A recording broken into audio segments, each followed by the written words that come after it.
Sahabat Oase Rohani Katolik, salam damai. Apa kabar Anda semua? Semoga Anda semua dalam keadaan baik, sehat, serta bersemangat di hari ini. Hari ini kita semua berbahagia karena kita ditemani oleh Romo Norbertus Nuho Tukan PR. Dan saya Benedetta Marita akan menemani Anda semua sampai di penghujung acara nanti. Sekarang marilah kita menyapa salam damai kepada Romo Norbert yang sudah berada di studio untuk Anda hari ini. Salam damai Romo. Salam damai. Apa kabar Romo? Sehat-sehat, puji Tuhan ya. Puji Tuhan Romo. Sahabat Oase Rohani Katolik, marilah kita awali jumpa kita dengan sebuah doa yang akan disampaikan oleh Romo Norbert. Dalam nama Bapa dan Putra dan Roh Kudus. Amin. Allah yang Maha Kuasa dan Kekal, kami bersyukur Engkau mempertemukan kami di sini untuk mendengar dan melaksanakan firman-Mu.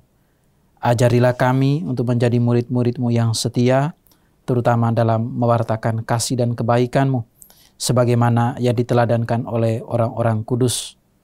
Maka kami mohon dengan perantaraan mereka, penuhilah doa-doa permohonan kami dan perkenankanlah kami juga ikut dilimpahi belas kasih-Mu.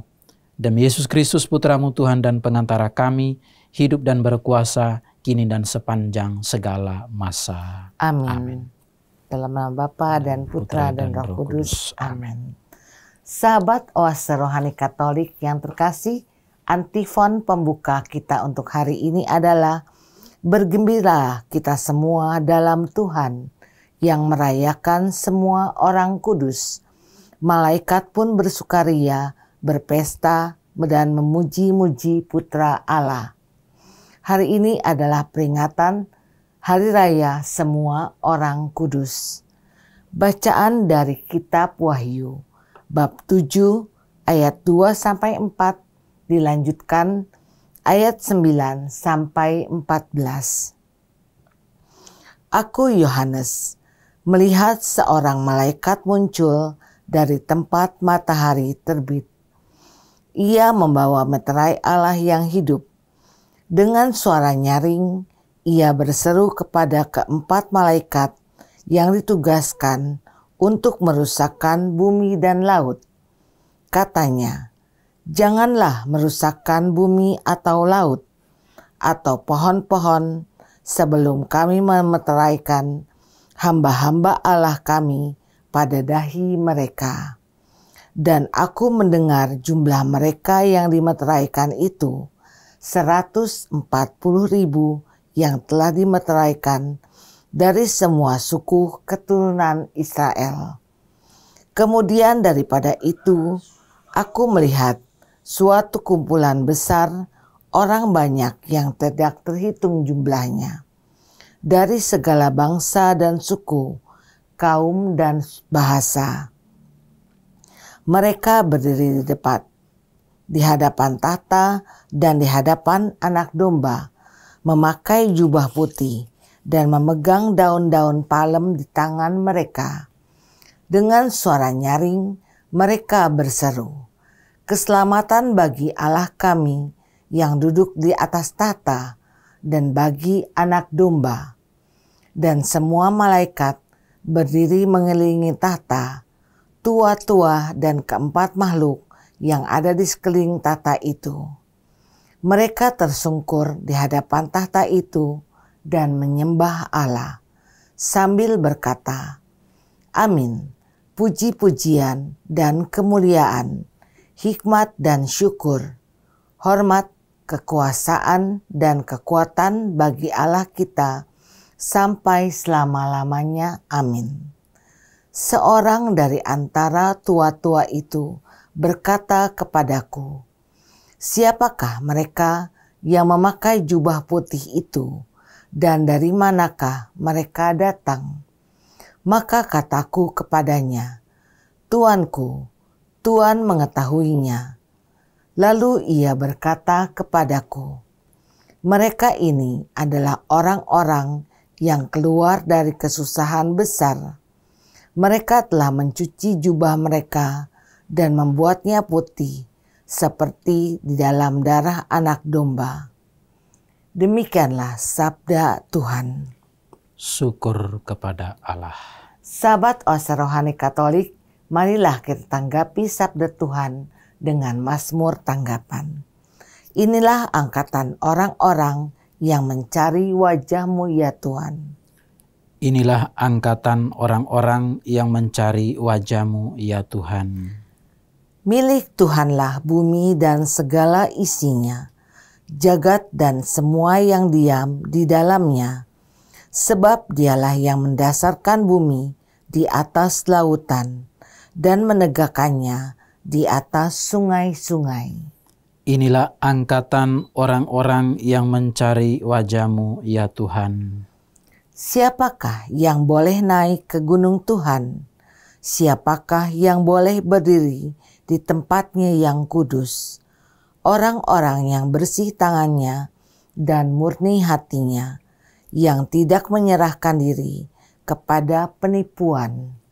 Inilah angkatan orang-orang yang mencari wajah-Mu ya Tuhan. Dialah yang akan menerima berkat dari Tuhan dan keadilan dari Allah penyelamatnya. Itulah angkatan orang-orang yang mencari Tuhan, yang mencari wajah-Mu ya Allah Yakub. Inilah angkatan orang-orang yang mencari wajah-Mu ya Tuhan. Bacaan dari surat pertama Rasul Yohanes bab 3 ayat 1-3. Saudara-saudara terkasih, lihatlah betapa besar kasih yang dikaruniakan Bapa kepada kita, sehingga kita disebut anak-anak Allah. Dan memang kita sungguh anak-anak Allah. Karena itu dunia tidak mengenal kita, sebab dunia tidak mengenal Dia. Saudara-saudaraku yang terkasih, sekarang kita ini sudah anak-anak Allah. Tetapi bagaimana keadaan kita kelak belumlah nyata. Akan tetapi kita tahu bahwa apabila Kristus menyatakan dirinya, kita akan menjadi sama seperti Dia. Sebab kita akan melihat Dia dalam keadaannya yang sebenarnya. Setiap orang yang menaruh pengharapan itu kepadanya, ia menyucikan diri sama seperti Dia yang adalah suci. Demikianlah sabda Tuhan. Syukur kepada Allah. Sahabat Oase Rohani Katolik yang terkasih, marilah sekarang kita simak bersama Injil Suci menurut Matius bab 5 ayat 1-12a yang akan disampaikan oleh Romo Norbert untuk kita semua. Haleluya, haleluya, haleluya, haleluya, haleluya, haleluya. Marilah kepadaku semua yang letih lesu dan berbeban berat. Aku akan memberikan kelegaan kepadamu. Haleluya, haleluya, haleluya. Tuhan bersamamu dan bersama rohmu. Inilah Injil Suci menurut Matius. Dimuliakanlah Tuhan. Sekali peristiwa ketika melihat banyak orang yang datang, Yesus mendaki lereng sebuah bukit. Setelah ia duduk, datanglah murid-muridnya. Lalu Yesus pun mulai berbicara dan mengajar mereka, katanya, "Berbahagialah orang yang miskin di hadapan Allah, karena merekalah yang empunya kerajaan surga. Berbahagialah orang yang berduka cita, karena mereka akan dihibur. Berbahagialah orang yang lemah lembut, karena mereka akan memiliki bumi. Berbahagialah orang yang lapar dan haus akan kebenaran, karena mereka akan dipuaskan. Berbahagialah orang yang murah hati, karena mereka akan beroleh kemurahan. Berbahagialah orang yang suci hatinya, karena mereka akan melihat Allah. Berbahagialah orang yang membawa damai, karena mereka akan disebut anak-anak Allah. Berbahagialah orang yang dianiaya demi kebenaran, karena merekalah yang empunya kerajaan Allah. Berbahagialah kamu, jika demi aku kamu dicela dan dianiaya, dan kepadamu difitnahkan segala yang jahat. Bersukacita dan bergembiralah, karena besarlah ganjaranmu di surga. Demikianlah sabda Tuhan. Terpujilah Kristus. Sahabat Oase Rohani Katolik, setelah kita menyimak bacaan-bacaan atau firman-firman Tuhan pada hari ini, sekarang marilah kita simak bersama permenungan yang akan disampaikan oleh Romo Norbert untuk kita semua. Selamat Romo, dari bacaan hati ini atau firman Tuhan hari ini, kabar sukacita apa yang ingin disampaikan kepada para pendengar Oase Rohani Katolik? Baik Bapak Ibu, Saudara-saudari dimanapun Anda berada, kalau kita memperhatikan dari ketiga bacaan ini dalam Hari Raya Semua Orang Kudus, baik dari bacaan pertama, kedua, dan juga bacaan Injil, semuanya berbicara tentang kekudusan, ya. Lalu kita mulai dari bacaan pertama, ya. Kita tidak melakukan suatu eksegesi mendalam seperti para ahli kitab, ya, tetapi kita mencoba untuk mengambil makna dari bacaan pertama, kedua, dan Injil, ya. Dari bacaan pertama saya menggarisbawahi beberapa hal, ya, terkait dengan orang kudus, ya, seperti apa mereka. Dari bacaan pertama saya menangkap bahwa orang kudus yang pertama adalah orang yang keluar dari kesusahan besar. Orang yang telah mencuci jubah mereka dan membuat putih di dalam darah anak domba. Keluar dari kesusahan besar. Kesusahan besar tentu ini punya banyak makna gitu ya. Kesusahan besar bisa juga kesusahan yang bersifat eksternal, yang luar ya. Yang sesuatu yang berada di luar mereka yang membuat mereka menderita. Atau bisa juga kesusahan besar lebih dari dalam diri, ya. Dari dalam diri ada cacat atau ada ketidakmampuan, sikap egois yang berasal dari dalam diri. Jadi kesusahan ini bisa juga yang berasal dari luar maupun yang berasal dari dalam.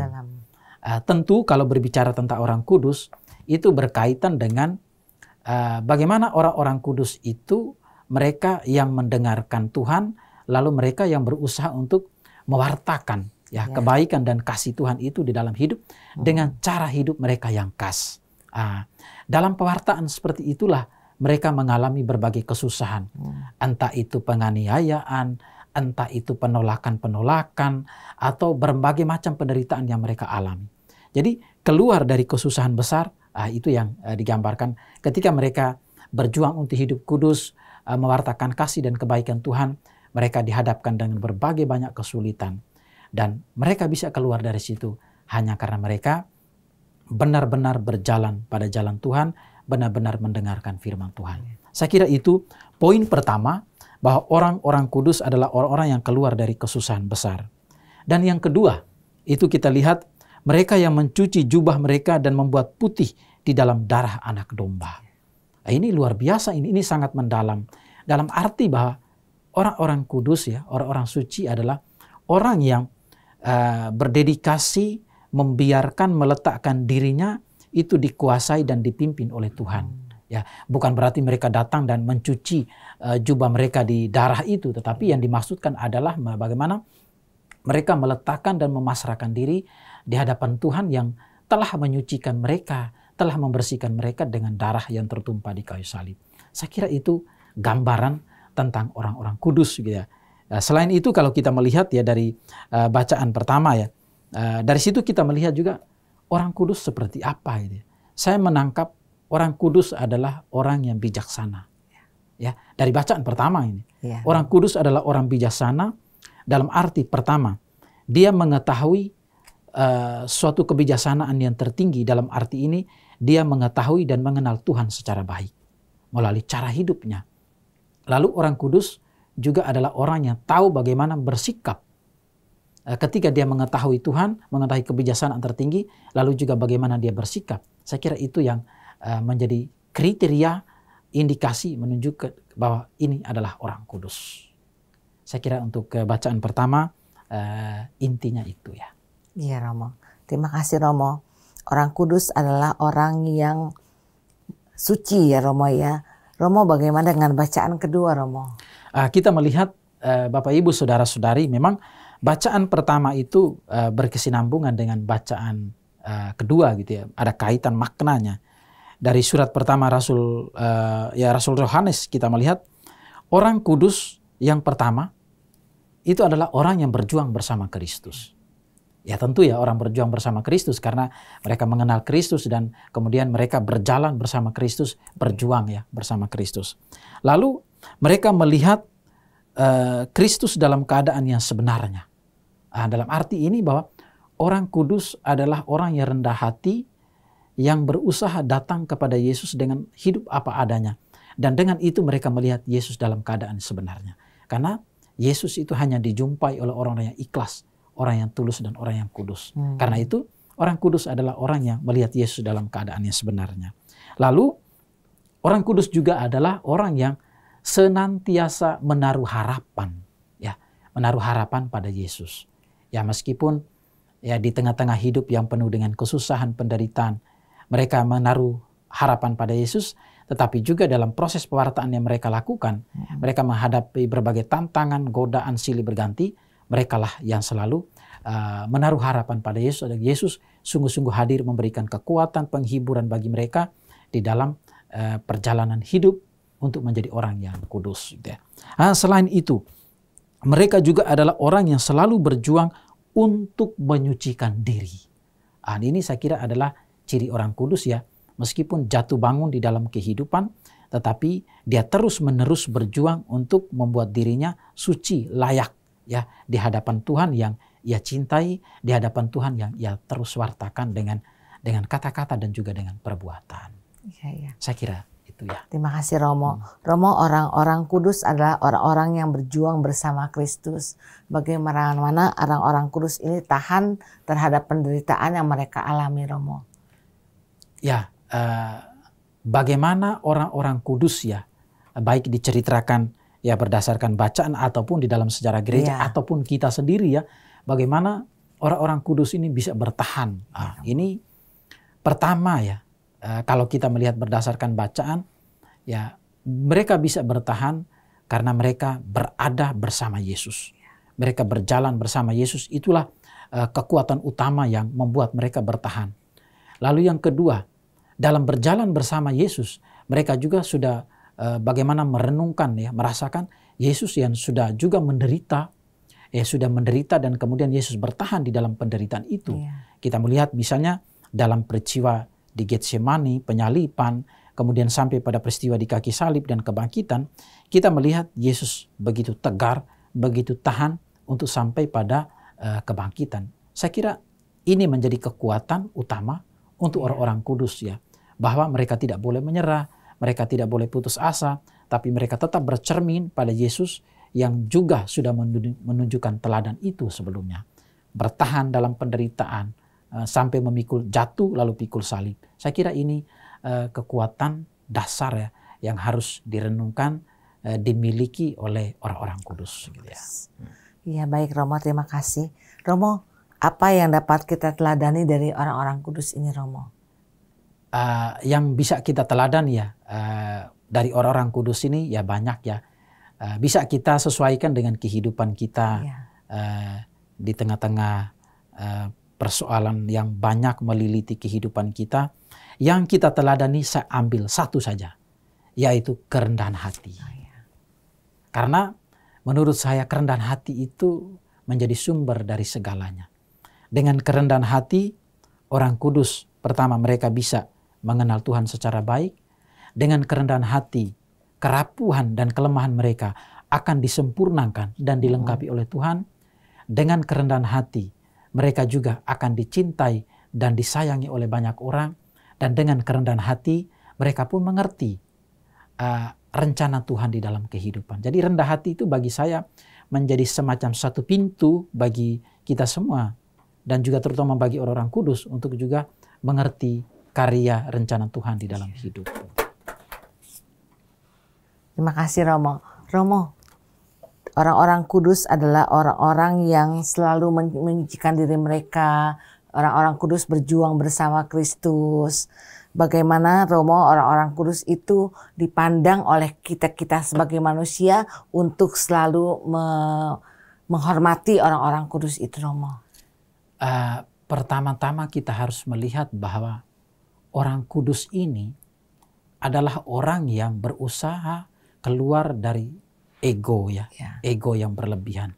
Lalu mereka berjuang untuk berjalan menuju suatu hakikat ya yang membahagiakan, hakikat abadi yang membahagiakan.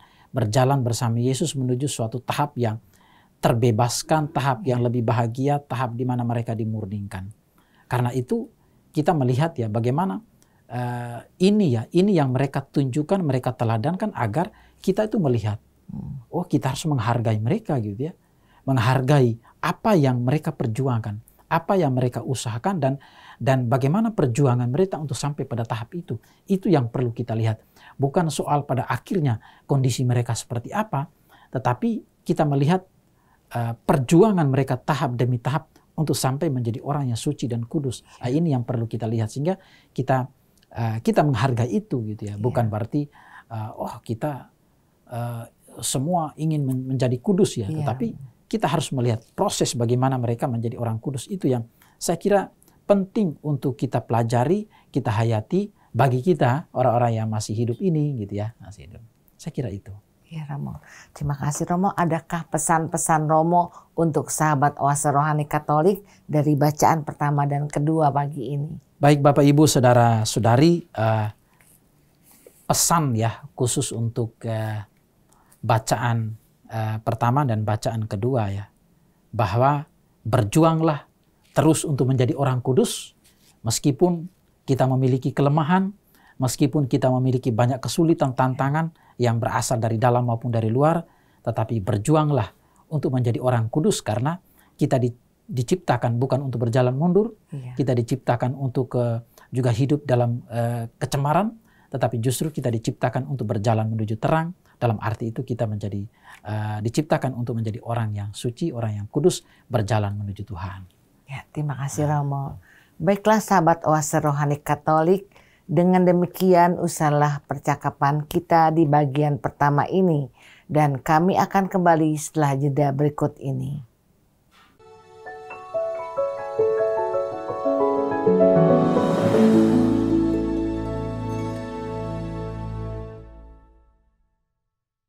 Salam damai.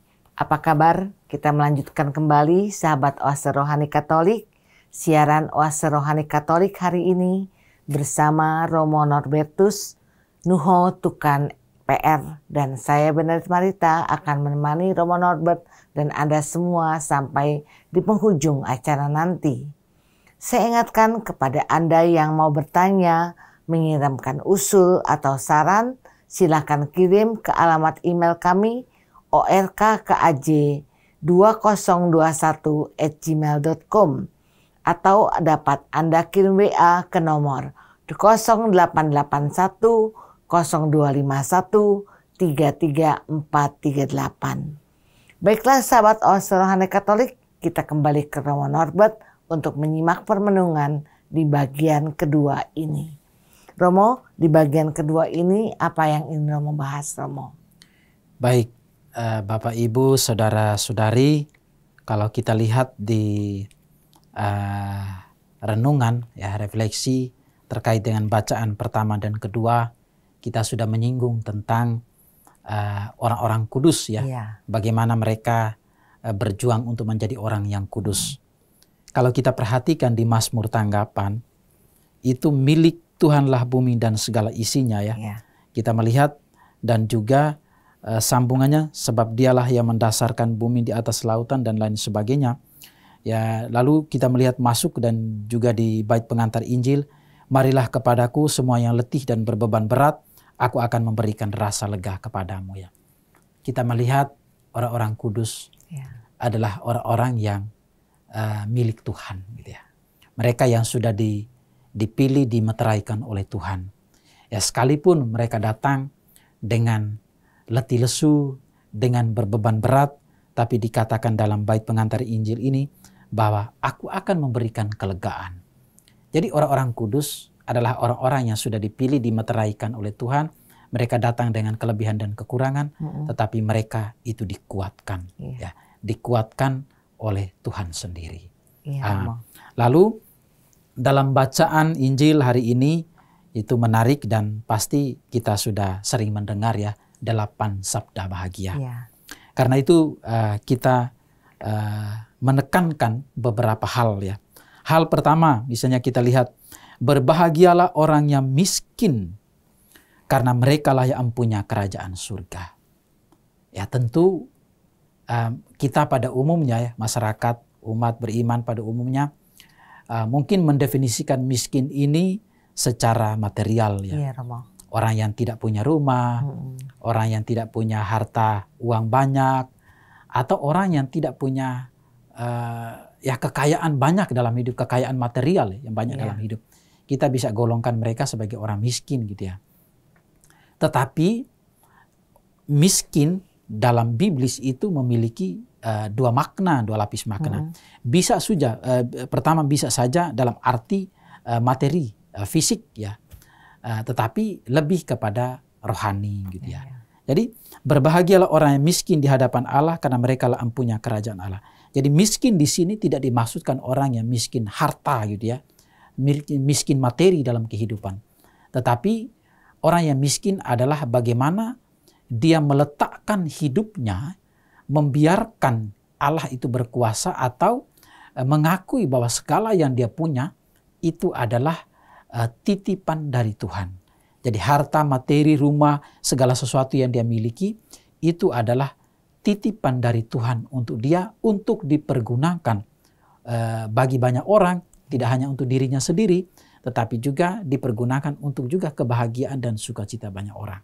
Maka miskin di hadapan Allah ini tidak hanya didefinisikan secara ya secara materi, tetapi juga dalam arti ya misalnya orang yang tidak mau berbagi, itu bisa juga itu dikatakan miskin gitu ya. Dia punya banyak tetapi tidak berbagi, itu berarti bisa juga dia miskin secara rohani spiritual. Karena itu Bapak Ibu Saudara-saudari, jadi orang yang miskin di hadapan Allah dalam arti melihat bahwa semuanya ini diberikan Allah lalu juga mau berbagi, itu adalah orang yang kaya di hadapan Allah. Miskin, dia dikatakan miskin karena tidak mau berbagi atau pelit dalam kehidupan. Karena melihat ini, ya ini milikku. Saya tidak mau berbagi untuk orang lain. Saya kira itu miskin di hadapan Allah untuk sabda bahagia yang pertama ini. Lalu kita melihat, saya melihat yang berikut adalah, saya lompat ya, berbahagialah orang yang dianiaya demi kebenaran. Nah ini, kalau kita kembali kepada orang-orang kudus, para santo santa gitu ya, adalah orang yang memang kita perhatikan dalam sejarah hidup, dari riwayat hidup mereka, adalah orang-orang yang menderita oleh karena kebenaran. Mereka menderita, ditangkap, dianiaya oleh karena memberitakan Yesus, oleh karena memberitakan kebangkitan. Mereka dikejar-kejar, dibunuh, ya, ada yang diracuni, ada yang digantung dan lain sebagainya. Itu adalah orang-orang kudus yang memang mereka menderita, mereka dianiaya oleh karena kebenaran dalam menyampaikan sabda Tuhan. Saya kira ini sangat menarik gitu ya, karena bagaimana kemudian teladan ini kita contohi di dalam kehidupan kita. Sesuatu yang sulit, bukan? Siapa sih yang mau menderita gitu kan? Siapa yang mau teraniaya hanya karena Yesus gitu? Oh, sering kali orang mencari jalan aman sajalah, enggak mau ada konflik, enggak mau menderita gitu kan? Kita jalan aman sajalah, tidak mau menderita, atau memilih untuk diam aja gitu ya. Tapi biar bagaimanapun ya, Yesus tetap memanggil kita ya, memanggil kita untuk menyampaikan tentang kebenaran ya, kebaikan dan juga ajaran-ajaran dari Tuhan di dalam kehidupan ini. Meskipun orang akan benci, orang akan mengejar atau membunuh kita, tapi pada prinsipnya kebaikan, kebenaran, keselamatan dari Tuhan harus diwartakan. Nah, itulah yang dialami oleh orang-orang kudus gitu ya. Mereka bagaimana setia dan taat menyampaikan ajaran Tuhan ya. Iya benar. Saya kira itu ya sedikit intisari ya makna yang mau dikatakan di dalam 8 sabda bahagia ini. Kita tidak bahas satu persatu ya. Iya Romo, terima kasih Romo. Romo, dari orang-orang kudus ini, tadi kan Romo bilang orang kudus yang dianiaya, orang miskin di hadapan Allah. Kemudian berbahagialah juga orang-orang kudus ini dari 8 sabda itu orang yang membawa damai. Bagaimana bisa kita menjadi pembawa damai di hadapan sesama kita, Romo? Ini memang poin yang penting ya dari salah satu 8 sabda bahagia, yaitu berbahagialah orang yang membawa damai karena mereka disebut anak-anak Allah. Ya, Romo. Hubungan yang sangat logis ya, bahwa orang yang mau disebut anak Allah ya harus dia selalu membawa damai. Jadi kalau kita lari dalam kehidupan kita gitu ya, orang yang tidak mau cinta damai atau orang yang tidak membawa damai dalam hidup, berarti dia bukan anak Allah gitu ya. Ya namanya anak Allah berarti orang yang selalu mencintai damai, membawa damai untuk kehidupan orang lain. Ya meskipun kita berhadapan dengan perbedaan-perbedaan ya, entah perbedaan agama, perbedaan konsep, perbedaan ajaran yang membuat kita juga sulit ya membawa damai. Tetapi Tuhan tetap menguatkan kita untuk membawa damai itu kemanapun kita pergi. Karena itu menjadi kriteria utama kita disebut sebagai anak-anak Allah. Jadi yang suka perang, yang suka perselisihan tidak disebut anak-anak Allah. Jadi kalau mau disebut anak-anak Allah, anak-anak kesayangan dari Tuhan, haruslah kita cinta damai. Baik-baik saja, jangan buat perselisihan, pertentangan, ataupun peperangan dalam hidup ini. Ya, terima kasih Romo. Romo, apakah yang merupakan rintangan yang paling sulit bila kita ingin hidup selayaknya orang kudus, Romo? Ya, ini rintangan yang paling sulit bila kita hidup selayaknya orang kudus. Ini pertanyaan mendalam. Saya melihat pertama adalah mulai dari dalam diri gitu ya. Berkaitan dengan kelemahan-kelemahan dalam diri kita gitu ya. Pertama, rintangan pertama adalah orang yang tidak memiliki pengetahuan akan diri yang baik. Dalam arti sederhana, orang yang tidak bisa mengenal dirinya. Ini yang menjadi biang keladi atau malapetaka pertama ketika orang tidak bisa mengenal dirinya. Itu dia bisa terjebak dalam banyak persoalan hidup. Dia tidak bisa menjadi kudus. Karena apa? Syarat menjadi orang kudus, syarat menjadi orang bijaksana, orang suci adalah kita mengenal diri kita. Kekurangan-kekurangan, kecenderungan-kecenderungan yang membuat kita akhirnya jatuh, melekat ya, kemelekatan-kemelekatan yang ada. Jadi pertama adalah kita harus mengenal diri kita. Setelah mengenal diri kita, baru kita membuka diri kita di hadapan Tuhan dan juga di hadapan sesama. Nah, itu yang menjadi tantangan ya, yang menjadi kesulitan bagaimana perjuangan kita untuk menjadi orang kudus. Pertama dari diri. Lalu yang kedua mungkin dengan berbagai perkembangan teknologi, pergaulan-pergaulan bebas, lalu juga teknologi-teknologi ya. Sekarang ini juga menjadi tantangan tersendiri bagi kita sebagai orang beriman untuk mengembang ya hidup dalam kekudusan ya sesuai dengan jalan Tuhan. Ya selain dari diri tetapi juga situasi di luar diri kita, perkembangan dan lain sebagainya itu juga sangat mempengaruhi kita ya.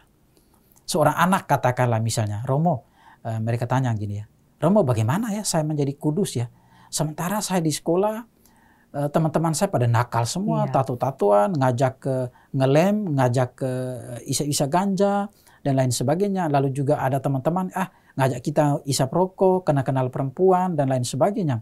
Itu betapa anak itu mengalami kesulitan bagaimana dia menghidup di jalan Tuhan ya. Tapi di sisi lain dia dihadapkan dengan tantangan banyak gitu kan. Misalnya teknologi sekarang, orang tergoda ya, anak-anak muda ya, mau menjadi hidup kudus, tapi sebentar dia pegang HP, lihat hal-hal yang tidak senonoh, tidak baik, mempengaruhi dia. Pikiran dia, perasaan dia sehari-hari hanya lari ke situ. Sehingga apa? Ketika dia mau duduk rosario, Dan mau berdoa tidak konsentrasi lagi. Mamanya suruh, ayo nak kita rosario, kita berdoa, ini bulan rosario. Anaknya tidak mau, sibuk dengan HP. Lalu sibuk dengan teman-teman di luar. Ini juga menjadi bagian dari tantangan-tantangan yang membuat kita sulit berjalan sesuai dengan kehendak Tuhan. Ya. Banyak tantangan. Ya Romo. Ya. Romo, adakah doa-doa jika kita ingin menjadi orang kudus atau doa-doa kepada orang kudus, Romo? Salah satu doa favorit yang selalu saya doakan adalah, Tuhan, jadikanlah hatiku seperti hatimu. Oh, ya. Ini doa yang singkat tapi bagi saya padat gitu ya. Ya. Dengan itu kan kita seakan-akan membiarkan diri gitu ya. Tuhan, datanglah, tinggallah di dalam diriku, jadikanlah hatiku seperti hatimu. Sebab Yesus adalah lemah lembut dan rendah hati. Ya. Atau saya, misalnya seperti moto tabisan saya gitu. Cukuplah kasih karuniamu bagiku ya Tuhan. Sebab dalam kelemahanku lah kuasamu menjadi sempurna. Jadi itu moto tabisan saya. Jadi saya memilih itu karena saya merasa bahwa saya juga sebagai manusia lemah. Dan karena itu saya meletakkan kelemahan saya itu dalam kuasa Tuhan. Maka selalu saya berdoa, cukuplah kasih karuniamu bagiku ya Tuhan, dalam kelemahanku lah semoga kuasamu menjadi sempurna. Amin. Amin. Terima kasih Romo. Sama-sama. Sahabat Oase Rohani Katolik, dengan demikian usahlah jumpa kita hari ini dalam siaran Oase Rohani Katolik. Maka Romo Norbertus Nuho Tukan PR dan saya Benedict Marita mohon pamit dari ruang dengar Anda. Kami mengucapkan salam damai, tetap semangat dan tersenyum. Kita tutup jumpa kita dengan doa penutup dan berkat Tuhan melalui Romo Norbert. Dalam nama Bapa dan Putra dan Roh Kudus. Amin. Terima kasih Tuhan, Engkau senantiasa memberkati hidup dan perjuangan kami. Buatlah kami layak di hadapan-Mu. Bantulah kami untuk menjadi orang yang kudus, yang senantiasa berjalan di jalan-Mu. Dan arahkanlah kami untuk senantiasa menjadi orang yang bersukacita dan berbahagia dalam mewartakan kasih dan kebaikan-Mu, terutama damai untuk sesama kami. Demi Kristus Tuhan dan pengantara kami. Amin. Tuhan bersamamu dan bersama Romo. Kita semua saudara-saudari senantiasa dijaga, dilindungi, diberkati Allah yang Maha Kuasa, Bapa dan Putra dan Roh Kudus. Amin. Terima kasih Romo. Sama-sama. Baiklah sahabat Oase Rohani Katolik, sampai jumpa lagi di siaran Oase Rohani Katolik berikutnya. Tuhan memberkati. Amin.